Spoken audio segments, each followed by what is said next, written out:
에서 8절 말씀을 교독하겠습니다. 너희는 여호와의 말씀을 들을지어다.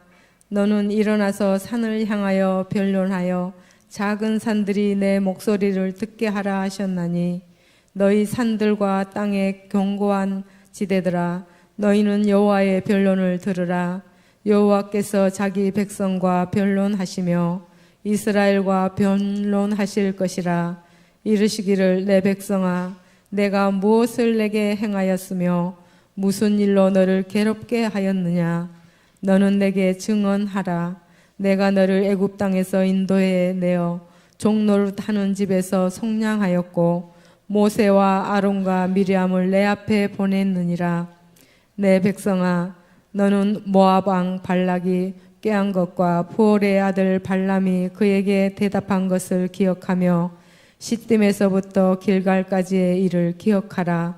그리하면 나 여호와가 공의롭게 행한 일을 알리라 하실 것이니라. 내가 무엇을 가지고 여호와 앞에 나아가며 높으신 하나님께 경배할까? 내가 번제물을 1년 된 송아지를 가지고 그 앞에 나아갈까? 여호와께서 천천의 순양이나 만만의 강물 같은 기름을 기뻐하실까? 내 허물을 위하여 내 맏아들을 내 영혼의 죄로 말미암아 내 몸에 열매를 드릴까? 사람아 주께서 선한 것이 무엇임을 내게 보이셨나니 여호와께서 내게 구하시는 것은 오직 정의와 정의를 행하며 인자를 사랑하며 겸손하게 내 하나님과 함께 행하는 것이 아니냐.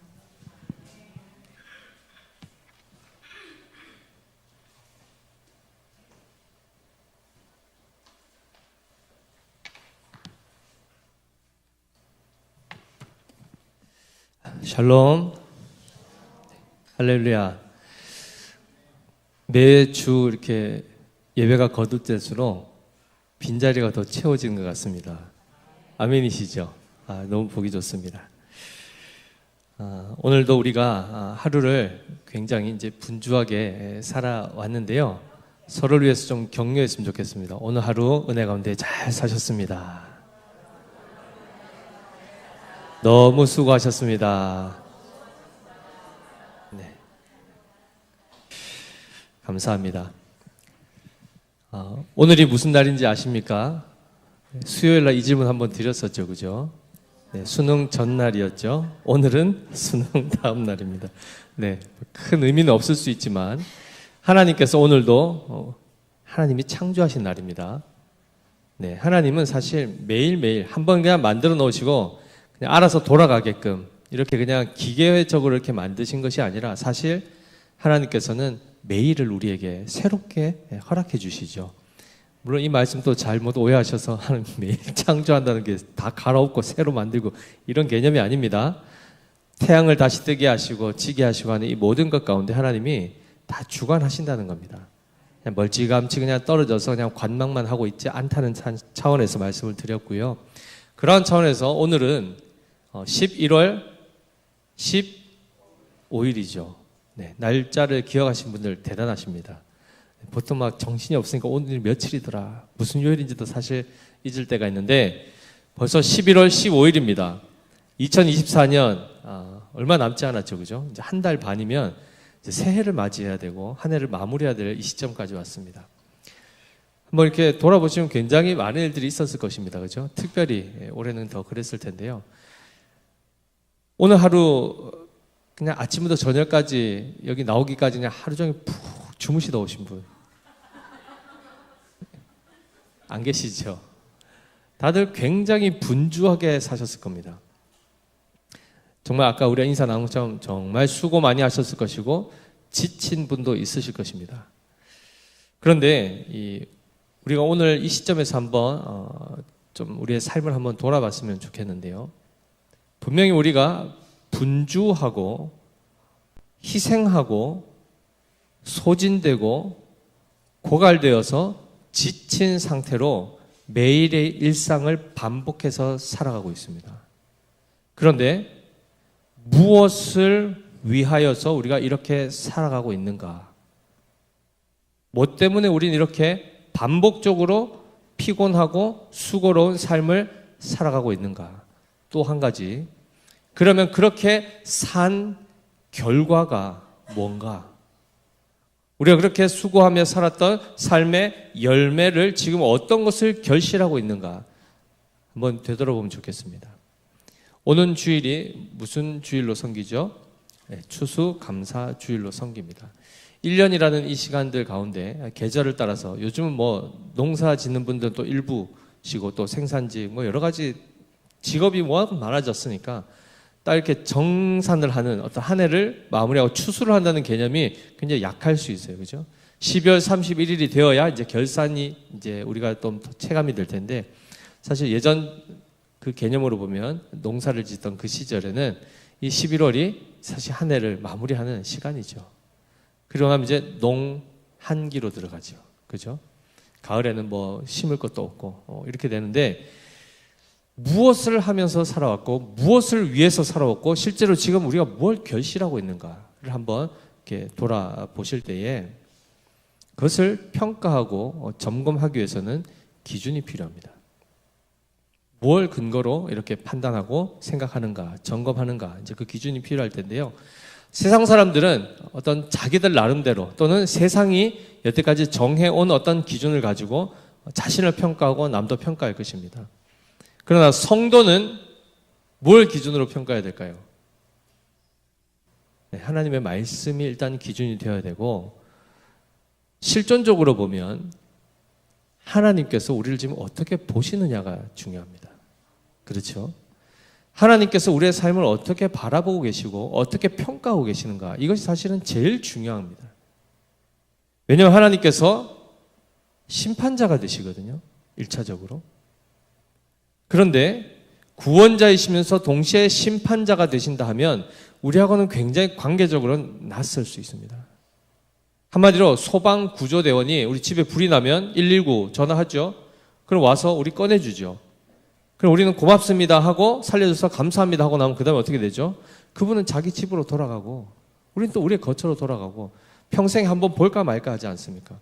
나를 구해준 건 고맙지만 그렇다 해서 내가 그분하고 계속 연을 맺거나 하지는 않지 않습니까?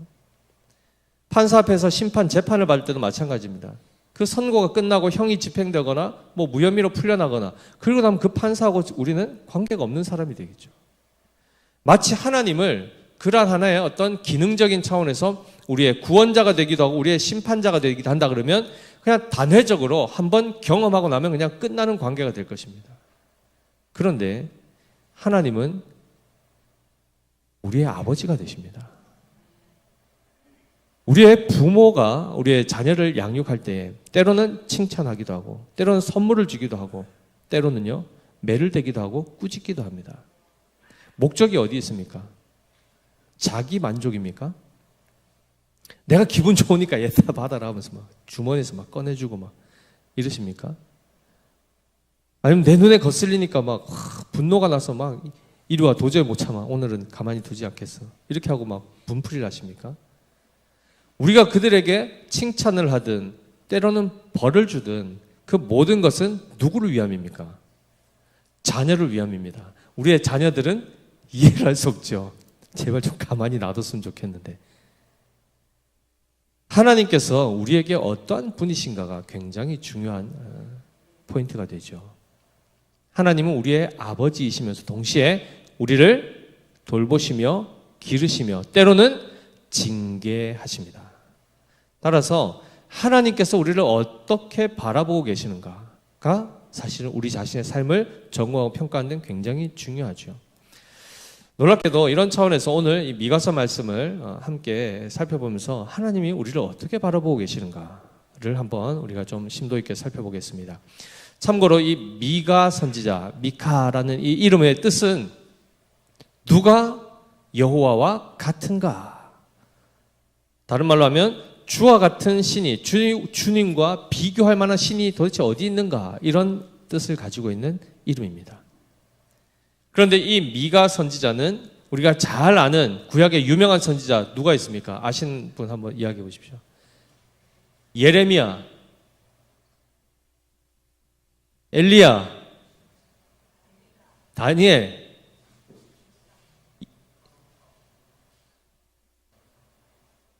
이사야 선지자입니다.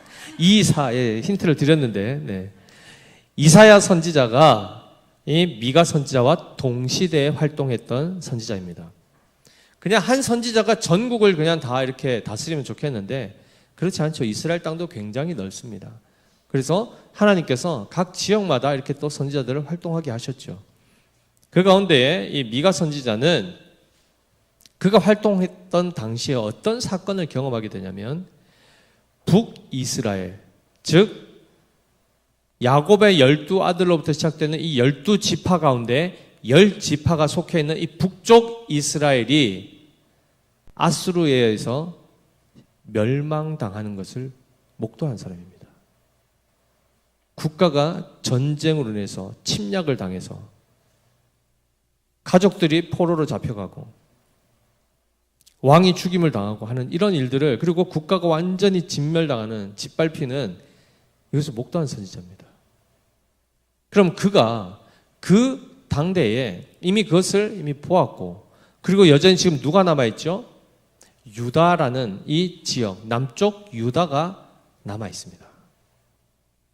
어찌 보면 지금 우리 대한민국으로 적용해 보시면 북한은 김정은 체제 아래서 모든 자유를 박탈하고, 한마디로 그 가운데는 종교의 자유가 표면적으로는 있다고 하지만 실제적으로 있습니까? 없습니까? 없습니다. 지금도 만약에 우리 이렇게 모여서 우리가 여기가 만약에 북한이라고 생각하지 않습니까? 시작하자면 바로 지금 저기서 문 열고 누가 들어올까요? 네, 당국자들 들어와 우리 다 잡혀갑니다. 잡혀가서 어디로 갈까요? 아오지 탄광. 지금 우리 웃고 얘기하죠. 실제 만약에 그렇게 들어온다 생각해 보십시오. 중국에서도 사실 간접적으로 경험을 많이 했죠. 저희는 사실 직접적으로도 경험을 했지만 굉장히 공포스럽습니다. 아니, 예배 드리는 게 뭐가 그렇게 죄가 되어서, 성경책 읽는 것이 왜 이게 금서가 되어야 되죠? 하나님을 찬양하는 것, 이게 왜 금지곡이 되어야 됩니까? 그런데 이미 북한은 어떻게 됐죠? 그 상황으로 약 70년 넘게 지금 저 체제 아래서 살아가고 있습니다. 모든 것이 어둠입니다. 그런데 남한은 그래도 어떻게 되죠? 대한민국은? 그래도 아직 건재하죠. 종교의 자유가 있고. 그런데 이것도 지금 체제적으로 자꾸 이렇게 문화적으로, 법적으로 자꾸 뒤집으려고, 반성경적으로 이끌려고 하는 이게 얼마나 많습니까? 자, 그런데 만약에 북한은 이렇게 해서 멸망이 됐고 남한도 이제 임박하지 않았다 그러면 피부로 와닿으세요? 안 와닿으세요? 하나님의 징계가 우리에게 임박했다라고 하면 전혀 피부로 안 와닿죠, 우리는. 네. 아직 체감하지 못하지 않습니까? 미가 선지자가 활동했을 때 바로 남유다 백성들이 그렇게 반응했습니다. 남유다는 북쪽이 우상 숭배로 인해서 하나님의 그 징계로 말미암아 멸망당했다는 사실을 남유다는 이미 소식을 들어서 잘 알죠. 오히려 북이스라엘의 그 죄악을 그들은 그러면 경계해야 되는데 답습을 해버립니다. 똑같이 살아가더라는 겁니다. 결국 이제 회복 불능의 상태까지 즉 북이스라엘이 했던 그 행보를 그대로 따라가면 어떻게 되겠죠? 그들이 막 걸어갔던 길의 마지막이 절벽이라 그러면 그 길 잘 따라가면 어떻게 되겠습니까? 자기들도 떨어지는 겁니다. 그런데 그 길을 알지 못하고 지금 가죠. 누가 더 어리석을까요? 그렇죠. 이미 먼저 간 사람의 선례가 있지 않습니까? 그럼 그 다음 사람은? 그렇죠. 근데 그 다음 사람도 거기 빠졌다 그러면 와, 이 뒤에 사람이 훨씬 더 어리석은 게 되겠죠. 그죠? 이런 상태로 지금 가고 있습니다. 그때에 이 미가가 자기의 이름과 같이 누가 여호와와 같은가 이것을 외쳐야 되는 상황이 된 겁니다. 한마디로 이 말은 뒤집으면 뭐죠? 하나님만이 유일하신 신이시다. 이 이야기를 왜 이스라엘 백성한테 해야 될까요? 이방인들도 아니고 전도하는 차원에서 우상을 섬기고 헛된 것을 믿는 그들에게 복음을 전하는 차원이 아니라 자기 동족, 자기 백성, 하나님의 백성들에게 이거를 피력을 해야 되는 상황이 된 겁니다. 여호와밖에 없습니다. 예수님 잘 믿으셔야 됩니다. 이 이야기를 그들을 붙들고 막 항변을 해야 되는 이 상황이 된 겁니다. 한마디로 지금 이들이 결국 하나님에 대한 마음의 이 태도가 어떤가를 살펴보아야 되는데요. 우리 6장 1절부터 이제 차근차근 한번 살펴보겠습니다. 특별히 이 말씀은 마치 법정에서 두 원고와 피고가 서서 이 변론하는, 어찌 보면 그들을 대변하는 검사와 변호사가 서로 변론하는 그 장면 같은 장면으로 묘사되어 있습니다. 6장 1절 우리 같이 한번 읽어보겠습니다. 시작. 너희는 여호와의 말씀을 들을지어다. 너는 일어나서 산을 향하여 변론하여 작은 산들이 내 목소리를 듣게 하라 하셨나니. 하나님께서 이스라엘 백성에게 말하는 겁니다. 즉 남유다 백성에게 너희 할 말 있으면 한번 해봐라. 여기서 너희들의 정당함을 한번 이야기해봐라. 이렇게 말씀을 하죠. 하나님은 온 세상 앞에서 이 남유다 백성들, 즉 결국 하나님의 백성들이 부패한 이유, 하나님은 그들을 보실 때 너희는 부패했다, 부패해 있다, 죄악 가운데 있다 라고 이야기를 하시는데, 그렇게 지금 살아가고 있는 이유를 한번 얘기해봐라. 너희는 왜 이렇게 하고 있니? 라고 반문하시는 것입니다. 자, 그러자 그 대답을 3절에 이렇게 얘기하는데요. 그 2절 먼저 한번 읽고 넘어가겠습니다.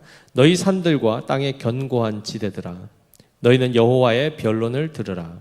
여호와께서 자기 백성과 변론하시며 이스라엘과 변론하실 것이라 하시면서 하나님께서 자기 변론을 이제 하시는데요. 그 말 이면에 그들의 입장들이 다 이제 드러나게 됩니다. 3절 읽어보겠습니다. 시작. 이르시기를 내 백성아, 내가 무엇을 내게 행하였으며 무슨 일로 너를 괴롭게 하였느냐? 너는 내게 증언하라. 자, 하나님의 백성들의 마음 가운데 어떤 생각이 있죠? 하나님이 우리를 괴롭게 한다라는 것입니다. 지금 하나님께서 우리를 괴롭히고 있다라고 이렇게 지금 그들은 생각하고 있는 겁니다. 그러자 하나님이 뭐라고 하셨다고요? 내가 언제 너를 어떻게 괴롭혔는지 한번 그 실상을 한번 이야기해봐라, 이렇게 하는 겁니다. 학교에서 요즘에 보면 학교 폭력 아시죠? 학폭. 누군가가 아이를 때렸다 그러면 그것이 이제 신고가 되면 학폭위라는 그 위원회가 열리죠. 그러면은 그 가해자 부모 또 피해자 부모가 다 와가지고 그걸 가지고 또 다 참관해야 되고, 거기서 최종적으로 이 아이가 잘못한 게 나오면은 등급별로 해서 처벌이 가고 부모까지도 사회 봉사해야 되고 뭐 이런 것들이 굉장히 번거롭습니다. 자, 이 변론하는 입장에서 한마디 거기서 그러겠죠. 우리 아이가 뭘 잘못했습니까? 우리 아이는 잘못한 거 없습니다. 아닙니다. 당신 아이도 우리 아이를 이렇게 괴롭혔습니다. 라고 하면 그 괴롭힌 근거를 내야 되지 않겠습니까? 이스라엘 백성 입장에서 하나님이 우리를 너무 괴롭히고 계십니다. 라고 얘기하니까 내가 어떻게 괴롭혔는지 한번 얘기해봐라. 이렇게 얘기하는 겁니다. 자, 그러자 사실은 그 구체적인 내용이 6절, 7절에 잘 드러나 있는데요. 우리 6절, 7절 그들이 생각하는 하나님이 그들을 괴롭히신다는 그 근거가 어떤 것인지 6절, 7절 천천히 한번 읽어보겠습니다. 시작. 내가 무엇을 가지고 여호와 앞에 나아가며 높으신 하나님께 경배할까? 내가 번제물로 1년 된 송아지를 가지고 그 앞에 나아갈까? 여호와께서 천천의 순양이나 만만의 강물 같은 기름을 기뻐하실까? 내 허물을 위하여 내 맏아들을 내 영혼의 죄로 말미암아 내 몸의 열매를 드릴까? 라고 되어 있습니다. 자, 여기 보시면 1년 된 송아지를 번제물로 드리는 이 이야기가 나오고, 그 다음 나오는 게 뭐죠? 천천의 숫양입니다. 그 다음에는요, 만만의 강물 같은 기름. 그 다음은요, 내 맏아들. 그 다음은요, 내 몸의 열매들. 지금 이렇게 쭉 나열돼 보니까 점점 어떻게 되죠? 그 재물의 가치가, 양이 점점 더 증가하죠. 처음에 몇 마리죠? 1년 된 송아지 한 마리였습니다. 두 번째는요, 천천의 순양. 그 다음에 만만의 강물 같은 기름. 그리고는요, 이런 모든 재물과도 비교할 수 없는 나의 장자, 맏아들. 그 다음은요, 내 몸의 열매, 자기 자신과 결국 자기의 모든 자녀들을 이야기하겠죠. 한마디로 이 지금 하나님 앞에 바쳐야 되는 이 재물의 항목들을 쭉 열거하면서 생각해 보면 결국은 하나님이 그들에게 뭘 요구하신다고 이들은 인식하는 거죠. 그들의 생명과 그들이 가장 소중히 여기는 재물과 더 나아가서 그들의 자식들을 하나님이 원한다는 것을 그들은 어떻게 느낀다고요? 부담으로 느끼고 그것 때문에 지금 괴로워 죽겠다는 겁니다. 앞에 6절의 처음 시작은 어떻게 했습니까? 내가 무엇을 가지고 여호와 앞에 나아가며 높으신 하나님께 경배할까? 내가 정말 사랑하는 나의 대상에게 정말 내가 뭘 주면 그가 기뻐할까? 와, 내 심장을 꺼내서 줄까? 주면 큰일 나죠, 그죠? 심장 꺼내 죽으면 죽죠, 그죠? 와, 하늘에 별을 따다 줄까? 공중 올라가면 우주복 안 입고 가면 바로 터집니다, 그죠? 너무 진지하게 좀 들으시는데 농담 타임이었는데 죄송합니다. 무엇을 정말 주면 그가 기뻐할까라는 차원에서 이 표현하는 것이 아닙니다. 가지고는 나가야 되는데 뭔가는 지금 바쳐야 되는데 신에게 도대체 어디까지 바쳐야 이 신은 만족할까? 1년 된 송아지 가지고는 만족이 안 되시는가? 천천의 수장을 갖다 바치면 하나님이 응답해 주실까? 만만의 강물 같은 기름을 바쳐야 그제서야 이제 만족하고 복을 주실까? 그래도 안 된다면 내 아들을 바쳐야 되나? 여기 보면은 맏아들에 대해서 앞에 뭐라고 얘기하죠? 내 허물을 위하여, 내 허물이 없어지는 이 대가로 내 아들을 바쳐야 이 허물을 사해 주실까? 그 다음에 나온 것이 뭐죠? 내 영혼의 죄로 말미암아 내 몸의 열매를 드려야 되는가? 내 영혼의 죄, 이것을 해결받기 위해서 내가 뭘 갖다 바쳐야 하나님은 비로소 만족하실까에 대한 탄식입니다. 그런 입장에서 보십시오. 이스라엘 백성이 한번 좀 잘 살아보겠다고, 좀 복 좀 누리고 살겠다고 하나님 좀 믿어보려고 하는데 요구하는 게 너무 많아 보이는 겁니다. 하나님이 우리에게 뭔가를 주시기 전에 우리한테 요구하는 게 너무 많아 보이니까 어떻죠? 부담스러운 겁니다. 하나님이 지금 우리를 이렇게 괴롭히고 있지 않습니까? 뭘 더 갖다 바치면 하나님 만족하시겠습니까? 지금 이렇게 나오는 겁니다. 그래서 이들이 어떻게 하죠? 하나님의 요구가 너무 크다 보니까 이 삶을 하루 이틀도 아니고 1년의 절기를 정해놓고 매번 이것들을 요구하고, 우리가 조금이라도 죄를 지으면 바로 재물 잡아가지고 또 갖다 바치라 그러고, 뭐 말도 할 수 없이 반복되는 이 제사, 지금으로 얘기하면 예배, 일주일에 한 번 드리는 것도 사실 쉽지 않은데 수요일도 나와라, 금요일도 나와라, 새로 부임하자마자 좀 천천히 가시지 바로 새벽 기도부터 막 부활시켜가지고 월요일부터 금요일까지 막, 도대체 얼만큼 해야 하나님은 만족하실까? 이 생각을 하는 겁니다. 그러니까 주일날 나오는 게 별로 그렇게 기쁘지 않고, 그래도 주일은 그래도 주일 성수해야 된다는 차원에서 이제 나와서 은혜 받고 성도 교제하고 갔는데 월요일 당장 새벽부터 부담이 살되기 시작하고 안 나가면 괜히 마음에 찝찝하고 뭐 이런 감정들이 계속 드는 거죠. 수요일날 그래 오늘 내 마음이라도 좀 편하게 보자, 일단 수요일은 한번 나가봐야지 하는데 갑자기 일이 막 생기고, 그렇죠? 또 못 나가고 나면은 또 계속 찝찝. 이 일이 지금 반복되어서 신앙생활 몇 년 하셨죠? 우리 박 장로님은 아마 여기 청년 때부터 그렇죠? 거의 원년 멤버 수준이신데 벌써 20-30년 넘었지 않습니까? 똑같아 보이는 다람쥐 쳇바퀴 도는 같은 이 삶을 살고 젊을 때 내 청춘, 내 시간 다 바치고 물질 바치고 다 했는데 지금 돌아보니 남는 거는 별로 없어 보이고, 이게 뭔가 밑 빠진 독에 물 붓기. 그렇죠? 깨진 독에 물 부어봤자 얼마나 수고합니까? 아무런 열매가 없습니다. 잠시 지나고 나면 아무것도 없는 이런 상황. 이것을 지금 계속 반복해야 되니 예배는 하나님이 명하신 것이요, 안 하면 큰일 나는 것이요, 나올 때마다 뭔가 헌금을 또 해야 되고 부담스럽죠. 그래도 이 정도 바쳤으면 뭔가 이거보다는 좀 더 큰 거 30배, 60배, 100배 돌려주신다고 약속하셨는데 도대체 뭘 받은지 모르겠고 언제까지 우리가 속아야 되나? 언제까지? 도대체 이 100배는 언제 완성되나? 그렇죠? 지금 이 상황 가운데 지금 이들은 딜레마에 빠진 겁니다. 하나님이 좋아 보이지도 않고 계속 부담스럽죠.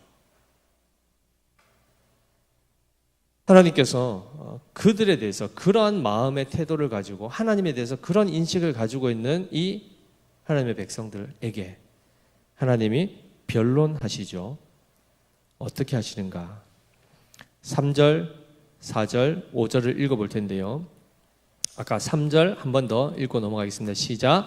이르시기를 내 백성아 내가 무엇을 내게 행하였으며 무슨 일로 너를 괴롭게 하였느냐 너는 내게 증언하라 라고 하시면서 내가 실제로 너희한테 행한 것을 내가 알려줄게. 나는 너에게 이것을 행했다라고 얘기하시면서 하신 말씀이 4절 5절입니다. 같이 읽겠습니다. 내가 너를 애굽 땅에서 인도해 내어 종노릇 하는 집에서 속량하였고 모세와 아론과 미리암을 내 앞에 보냈느니라. 내 백성아 너는 모압 왕 발락이 꾀한 것과 부올의 아들 발람이 그에게 대답한 것을 기억하며 시딤에서부터 길갈까지의 일을 기억하라. 그리하면 나 여호와가 공의롭게 행한 일을 알리라 하실 것이니라 라고 얘기했습니다.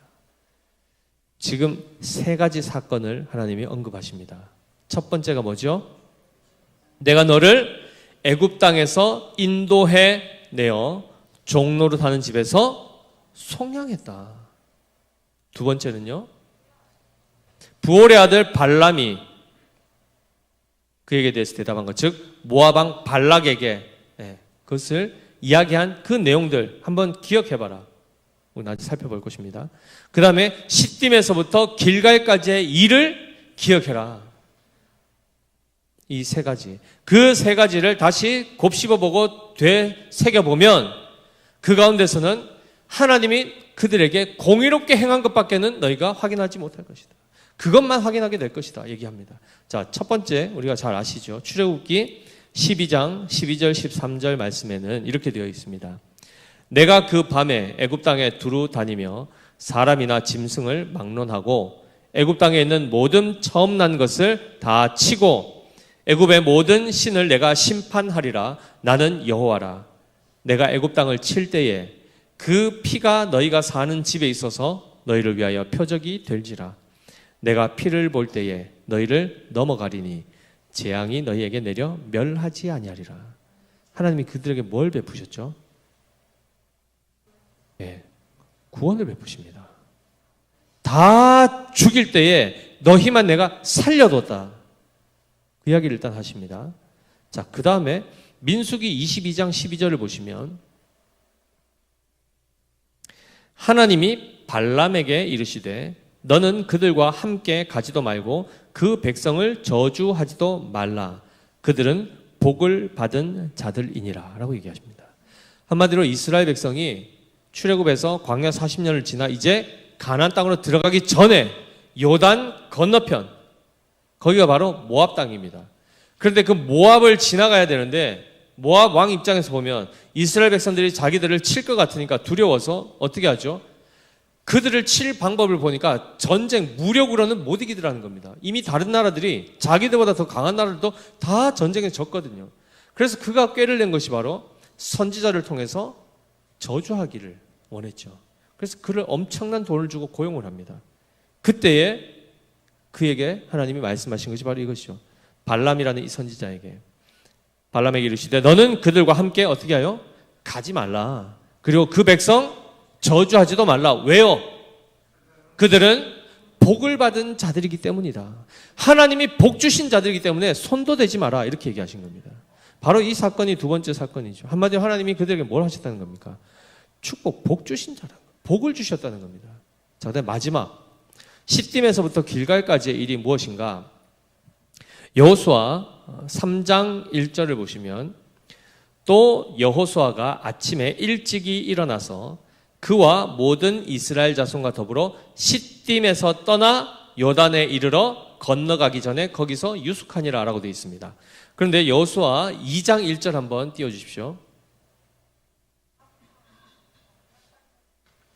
여호수아 2장 1절 같이 읽어보겠습니다. 시작. 눈의 아들 여호수아가 시딤에서 두 사람을 정탐꾼으로 보내며 이르되 가서 그 땅과 여리고를 엿보라 하매 그들이 가서 라합이라 하는 기생의 집에 들어가 거기서 유숙하더니. 시딤이 어떤 장소죠? 여리고를 정탐하도록 정탐꾼을 보낸 바로 그 자리입니다.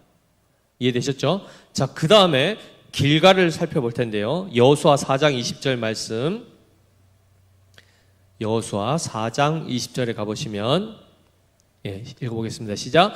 여호수아가 요단에서 가져온 그 12돌을 길갈에 세우고 했습니다.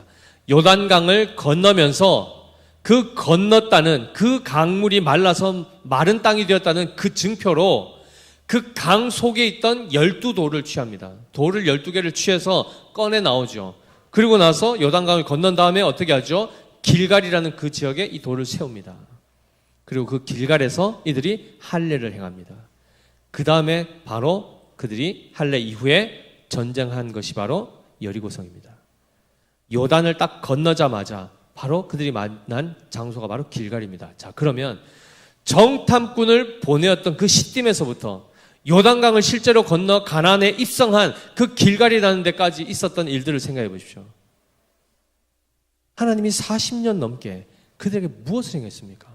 광야에서 아무것도 없는 곳에서 거기에 무슨 마트가 있습니까? 편의점이 있습니까?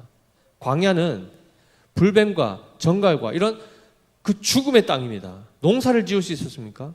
없지요. 거기 사람이 뭘 하시죠?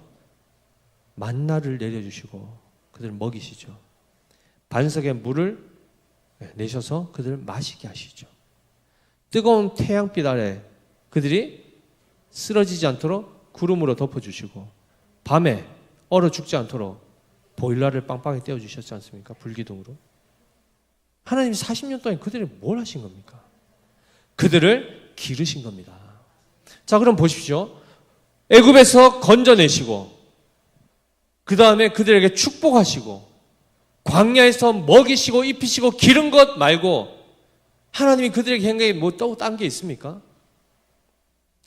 그들의 입장에서 생각할 때 우리를 괴롭혔지 않습니까? 이 말이 납득될 말이냐는 말이 납득이 될 만한 합당한 이유가 되냐는 것을 지금 말씀하고 있습니다. 합당할 수가 없지요. 이것은 우기는 것이요 하나님을 모함하는 것입니다. 하나님은 그들에게 행한 것은 선을 행한 것밖에 없고 공의롭게 행한 것밖에 없습니다. 그렇게 보이십니까? 안 보이십니까? 이 하나님의 이 항변이 옳습니까? 사람들의 그 변론이 옳습니까?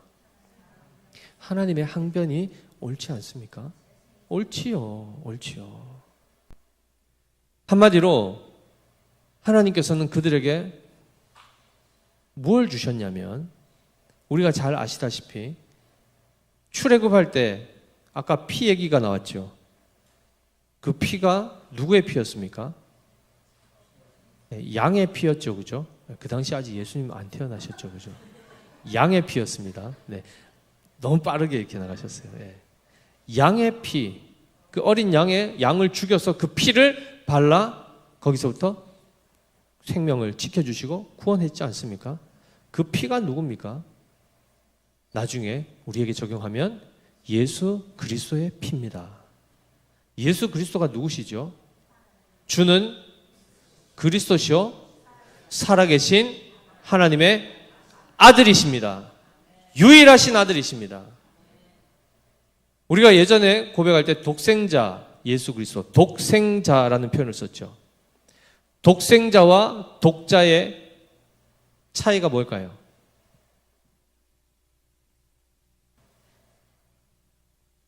같은 거 아이가? 독생자와 독자 한 명이라는 차원에서는 같죠. 그런데 독자는 여러 자녀들이 있는 중에 다 죽고 한 명이 남아도 독자라고 합니다. 그런데 독생자는 한 명만 낳은 겁니다. 차이가 있죠. 하나님의 아들 예수 그리스도는 누구시죠? 독생자이십니다. 그런데 아까 보십시오. 이스라엘 백성이 하나님 앞에 항변했던 내용이 뭐죠? 도대체 어디까지 바쳐야 됩니까? 내 아들 바치면 되겠습니까? 내 장자 드리면 만족하시겠습니까? 아니면 내 새끼들 다 싸그리 끌어가지고 하나님 앞에 제물로 바치면 이제야 우리가 원하는 거 주시겠습니까? 이렇게 지금 득달같이 하나님 앞에 바락바락 지금 변론하고 대응하고 있는데, 지금 그렇게 하나님 앞에 대드는 존재로 지금 일단 생존하고 있는 그들이 만약에 이 출애굽 사건이 없었으면 그들 존재합니까? 안 합니까? 존재할 수가 없습니다. 뭐 이게 옳고 이게 그르고 하나님 따지고 뭐 자시고 할 생명 자체가 그때 주어지지가 않겠죠. 만약에 우리의 부모님이 없었으면 여기에 우리가 존재할 수 없듯이 그들의 조상들이 이미 출애굽할 때 애굽 사람들하고 동시에 같이 다 전멸당했다면 그 다음 후손은 존재할 수가 없지 않습니까? 이미 하나님께서 그에게 엄청난 은혜와 그 구원을 베푸심으로 그들의 후손까지 지금 보존되어 하나님 앞에 살아가고 있는데, 그들은 하나님에 대해서 우리를 괴롭히는 분으로 인식하고 있지 않습니까? 근데 엄밀히 뒤바꿔 보십시오. 하나님이 그들에게 베푸신 것, 뭘 베푸셨습니까? 만나도 베푸시고 물도 마시시고 공짜였죠. 다. 요즘 물 한 병 500~600원씩 뭐 1,000원씩 하죠. 프랑스 에비앙 물 몇천 원씩 하죠. 하나님 값없이 먹었지 않습니까? 그들이. 그런데 잘 보십시오. 그 만나와 그 반석의 물이 결국 누구를 상징하고 있는가? 누구를 가리키고 있는가? 결국 예수 그리스도입니다. 떡이요 피요 그것을 다 주셨죠. 하나님 아버지는 우리에게 뭘 주셨냐면 실제로 그의 유일한 독생하신 아들을 주셨습니다. 하나님은 우리에게 다 주셨다고요. 그의 생명을 주셨습니다. 우리가 그 예수 그리스도의 생명이 없이는 우리는 지금 여기 있을 수가 없지 않습니까? 하나님 앞에 나와서 예배를 드린다. 이 자체가 사실 예수님이 아니고서는 불가능한 일입니다. 하나님은 자기의 가진 것 중에 가장 소중한 것을 우리에게 값 없이 대가 없이 다 주셨는데, 우리는 그 앞에 서서 도대체 내 거 얼만큼 더 드려야 만족하시겠습니까? 이렇게 하고 있다는 말입니다. 기가 차지 않습니까? 마치 아무것도 안 받은 것처럼, 하나님으로부터는 아무것도 안 받고 마치 하나님은 힘을 가지고 우리를 제압해서 착취하는 마치 깡패와 같이 그렇게 지금 이스라엘 백성들이 여기고 있지 않습니까?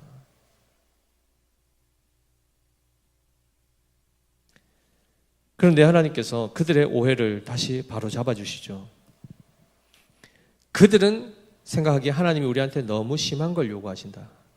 내 자식, 그리고 내 자녀들, 내 모든 재산들, 그리고 내 생명까지도 하나님은 자꾸 이렇게 원하는데 어차피 가져갈 건 말라 생명을 나에게 주셨는가, 이런 온갖 이런 생각을 가지고 하나님에 대해서 인식하고 있었죠. 그때에 하나님이 6장 8절을 말씀하시는 것입니다. 우리 6장 8절 말씀 꼼꼼히 씹어가면서 다시 한번 읽어보겠습니다. 시작. 사람아, 주께서 선한 것이 무엇임을 내게 보이셨나니 여호와께서 내게 구하시는 것은 오직 정의를 행하며 인자를 사랑하며 겸손하게 내 하나님과 함께 행하는 것이 아니냐. 하나님이 우리에게 원하는 것 있으십니다. 우리에게 바라시는 것 있습니다. 그것은 우리의 생명도 우리의 재물도 아닙니다. 뭐였죠? 우리의 존재가 바뀌는 겁니다. 정의를 행하고 인자를 사랑하며 겸손하게 하나님과 함께 행한다는 것은 함께 걷는다는 뜻입니다. 하나님과 함께 산책하고 하나님과 함께 여행하고 하나님과 함께 살아가며 그분으로 말미암아 정의를 배우고 인애를 배우고 인자함과 긍휼함과 헌신과 희생과 섬김을 배워가며 그 존재가 하나님의 자기 백성답게 하나님의 백성다워지는 것을 목적하셨다는 겁니다. 그것이 하나님이 가장 바라시는 일이요. 그 일이 이루어지도록 하기 위해서 그의 아들을 주신 것입니다. 예수 그리스도를 주심은 결국 그와 우리와 연합하여 그에게 가서 듣고 그에게 가서 배우고 그와 함께 살아가며 그를 닮아가도록 하는 그 목적으로 하나님이 이 모든 일들을 행하셨다는 것입니다. 그것 또한 값 없이입니다. 사랑하는 성도 여러분, 우리 하나님이 어떤 분이신지를 말씀을 통해서 그리고 삶을 통해서 잘 경험하셔야 되고 잘 배우셔야 됩니다. 그렇지 않으면 끊임없이 하나님은 우리를 자칫하면 착취하는 분으로 오해할 수 있습니다. 우리가 하나님 앞에 나와서 예배 드리는 것, 육체적으로 보면 내 시간 아깝고 내 몸 피곤하고 별로 얻는 것도 없는데 잠만 오는데 한숨 푹 주무시고 가면 뭐 좋긴 할 수 있겠죠. 피로 확 풀릴 수도 있겠지만 별로 그 시간에 다른 거 하는 게 훨씬 더 유익해 보인단 말이죠. 하나님 그리고 왜 이렇게 반복적으로 예배를 하기를 원하시고 왜 헌금하라 하고 왜 섬기라 그러고 왜 봉사하라 하고 왜 참으라고 하고 온갖 것들을 왜 요구하시는가? 목적이 뭐라고요? 우리가 하나님 백성다워지기를 원하시는 것입니다. 우리의 유익을 위해서, 우리의 복을 위해서입니다. 다른 말로 표현하면 이런 겁니다. 하나님은 우리를 보기를 원하시고 우리를 만나길 원하시고 우리와 가까이 있기를 원하십니다. 왜요? 하나님이 무슨 결핍이 있어서 그렇습니까? 하나님이 애정 결핍이 있으십니까? 우리가 뭔가를 드리지 않으면 하나님이 공양을 못 받아서 비틀비틀거리십니까? 우리 하나님 옆에서만 부축해 드려야 되는 존재입니까? 아니지 않습니까? 하나님을 만나야 우리가 살기 때문입니다. 하나님을 만나야 우리가 회복되고 고쳐지기 때문입니다. 그런데 우리는 하나님 앞에 뭔가를 드릴 때 왜 이렇게 인색하고 왜 이렇게 계산이 많은지 모르겠습니다. 결국은 우리를 위함인데 우리는 우리 자신을 굉장히 위한다고 스스로 생각하면서 결국 자기를 파괴하는 쪽으로 간다는 걸 기억하셔야 됩니다. 하나님은 정의를 행하고 인자를 사랑하고 겸손히 하나님과 함께 행하는 것을 기뻐하신다 말씀하셨는데 지금 이 성경은 구약 성경이죠. 신약 성경에 마태복음 23장 23절에 오면 예수님이 이렇게 말씀하십니다. 화 있을진저 외식하는 서기관들과 바리새인들이여 너희가 박하와 회향과 근처에 11조는 들이되 율법에 더 중한 바 정의와 긍휼과 믿음은 버렸도다. 그러나 이것도 행하고 저것도 버리지 말아야 할지니라 라고 되어 있습니다. 하나님 앞에 11조 왜 드린다고요? 하나님이 우리에게 11조 왜 요구하셨죠? 그리고 엄밀히 얘기하면 그것을 먼저 요구하시기 전에 아브라함을 한번 생각해 보십시오. 멜기세덱을 만났을 때 의의 왕, 평강의 왕, 결국은 예수 그리스도를 상징하는 것입니다. 어쨌든 그를 만났을 때 그가 어떻게 하죠? 자기 재물 가운데 10분의 1을 그에게 11조로 바칩니다. 요구해서 바쳤습니까? 아니면 자기가 자원해서 바쳤습니까? 그 바친 행위의 의미가 뭐죠? 왕이기 때문에 고대에서는 왕에게 반드시 왕임을 인정하는 그 신앙 고백으로서 자기의 것의 10분의 1을 드리는 겁니다. 한마디로 누구에게 드린다고요? 왕께 드리는 조세입니다. 그렇다면 우리에게 있어서 그건 구약의 그냥 하나의 율법 제도입니까? 지금은 예수님 우리의 왕이 아니신가요? 맞으시지 않습니까? 그런 차원에서 그 신앙 고백을 담아서 우리 또한 자원하여 하나님 앞에 드리는 것입니다. 10의 2조 드리면 안 될까요? 당연히 되죠. 드릴 것이 없어서 못 드리는 가운데도 우리는 하나님은 우리의 왕이십니다. 주님은 우리의 왕이십니다. 고백할 수 있죠. 그러나 실제로 그 마음이 있는 자들은 그의 마음을 표현하게 되어 있습니다. 사랑해 보셨죠, 다? 너무 오래 전의 기억입니까? 뜨겁게 사랑하고 쿵닥쿵닥거리고 할 때 있으셨지 않습니까? 내 이 마음을 어떻게 하면 표현할까 해가지고 밤새 편지 쓰고 이메일도 보내보시고 선물 검색해가지고 선물도 다 해보셨지 않습니까? 기억이 안 나시면 다시 한번 해보십시오. 네, 옛날 기억을 더듬어서. 누군가를 사랑하면 그걸 표현하고 싶고, 그죠? 맛있는 거 먹고 싶고 이런 것들이 다 있지 않습니까? 하나님을 사랑하여 그분의 왕되심을 우리가 믿고 그 앞에 우리의 모든 것들을 단순히 10분의 1만이 아니라 내 생명도 아낌없이 드릴 수 있는 그 자리에 우리가 가야 되지 않겠습니까? 하나님이 어떤 걸 요구하시면 어떻게든. 그래서 예전에 어떤 분들은 담임 목사님이 이렇게 전화하는 것 자체를 되게 부담스러워했답니다. 전화하면 뭘 자꾸 하라 할까 봐. 특히 연말 되면 내년에 교사하라고 부장하라고 뭘 직분을 맡길까 봐 연말에 12월 달에 목사님 전화 오면 안 받는다잖아요. 그리고 안 받고 1월 달 돼서 이제 이미 다 끝나고 나면 그때 가서 죄송합니다. 그때 전화 이렇게 다시 전화하는 분들이 있다지 않습니까? 우리는 하나님 앞에 섬김과 수고와 헌신 그걸 왜 해야 되는지도 잘 모르고 그러다 보니까 어떻게 되죠? 다 억지로 하게 됩니다. 끌려서 억지로. 우리는 오늘 말씀과 같이 그리고 우리 신순성 권사님의 고백과 같이 자원해서 자발적으로 하나님 앞에 우리의 모든 것을 기쁨으로 드릴 수 있어야 될 줄 믿습니다. 하나님은 다른 걸 원하지 않으십니다. 우리의 모든 것을 드린다는 개념은 뭐냐면 나 자신을 주님께 맡겨서 주님과 매일 동행하는 삶을 살아가는 것입니다. 어디 갑자기 또 가서 또 집문서 또 확인하셔가지고 뭘 팔려고 이런 거 하지 마시고요. 부동산 정리해서 바치려고 이런 거 하지 마십시오. 혹여나 성령께서 감동 주시면 하세요. 그거는 성령께서 하시라고 하면 하셔야 되죠. 그러나 성경을 오해하지 마십시오. 하나님은 부동산이 없어서 쩔쩔매시는 분이 아니십니다. 우리 거 다 털어가지고 해가지고 가도 하나님 그거 그냥 먼지의 일부밖에 안 되지 않습니까? 하나님께는. 따라서 하나님은 우리의 중심을 원하십니다. 우리 안에 하나님에 대한 왜곡된 인식들, 왜곡된 이미지들 고치시기 바랍니다. 하나님은 선하신 아버지시고 무엇인가를 요구하신다는 것은 우리의 유익을 위해서 말씀하신다는 것입니다. 예배의 자리로 초청하시는 것, 그 자리에 나와서 하루 종일 또는 일주일 내내 만신창이가 되고 또 죄 가운데 살다가 더러워진 우리가 주님 앞에 나와서 다시 아버지께서 씻어주시는 그 안에서 깨끗함을 받고 또 하나님께서 주시는 그 영의 양식을 통해서 다시금 강건케 되어지는 이 회복의 역사들을 경험할 수 있는 현장 아닙니까? 그 자리로 나오라는 것입니다. 그런데 혹시 영적으로 다이어트 하시는 분 계십니까?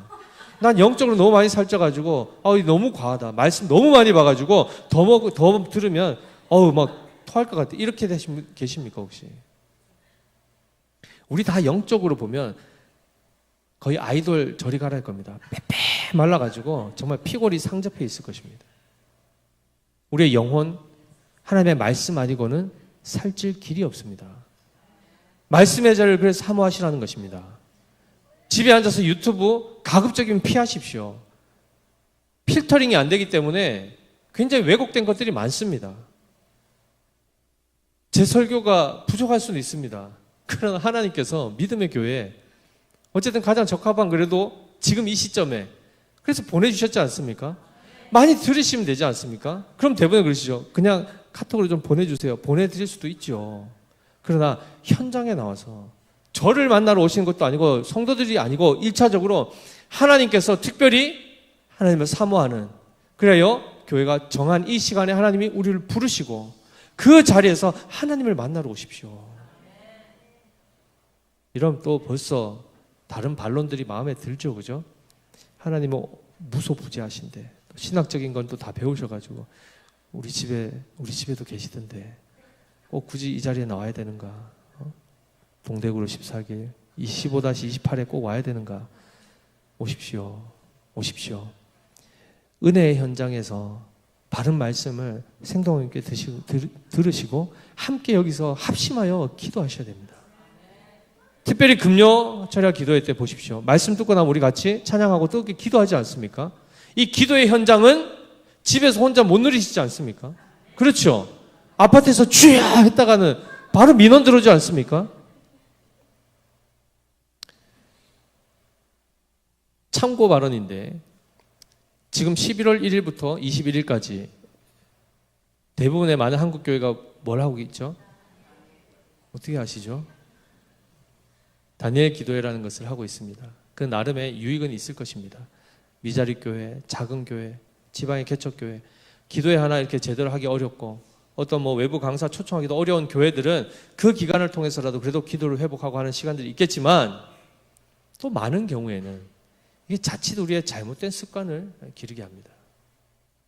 보십시오. 다니엘 기도 21일 동안은 작정하고 몇 시부터 몇 시까지 하죠? 저녁 8시부터 10시까지 합니다. 제가 이전에 있었던 교회에서 하다 왔습니다. 저는 반대했습니다, 속으로. 그것에 부작용이 많기 때문입니다. 그런데 어쨌든 뭐 교회마다 그런 입장이 있으니까 차치하더라도 거기에 나오는 강사분들 다 하나님의 은혜를 또 경험하신 분들이 많지요. 그러나 굉장히 주관적인 간증이 주 내용들입니다. 신학적으로나 신앙적으로 점검되고 검증된 내용보다는 주관적 체험이 바탕을 이루고 있기 때문에 극적인 어떤 회심을 경험하는 차원에서는 그것이 개인적으로는 합당할 수 있겠으나 일반화시킬 수가 없단 말입니다.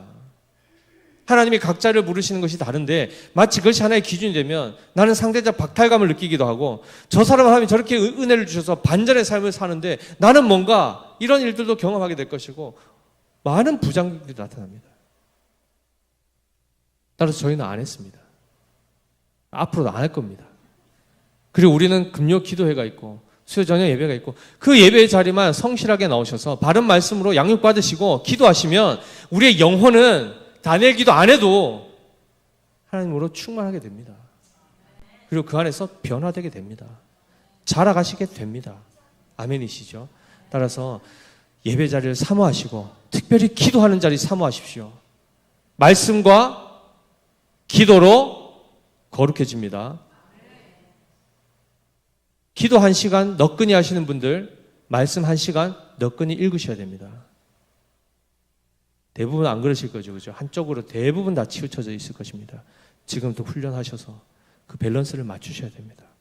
네, 성경 한 2장 읽으면 바로 주무시는 분들 그분들 또 기도할 때 막 난리도 아닐 수도 있습니다. 그러면 보통 어떻게 하죠? 균형을 맞추라니까 하향평준화로 가는 경우가 있습니다. 그렇게 가면 안 됩니다. 기도 1시간 하던 분이 성경 10분 읽는데 맞추라 그러니까 기도 그럼 10분 하고 가고 이렇게 하면 안 되고 이쪽에 끌어올리셔야 되겠죠. 그죠? 그렇게 해서 우리가 정말 하나님을 바르게 알고 하나님에 대한 왜곡된 이미지들을 하나하나 벗겨가면서 진정으로 하나님이 원하시는 뜻을 발견하고 그 안에 온전히 우리 자신을 헌신할 수 있는 복된 우리의 믿음의 교회 성도님들 되시기를 예수님의 이름으로 축복합니다. 이 시간 우리 함께 다 찬양팀 앞으로 나와주시고요.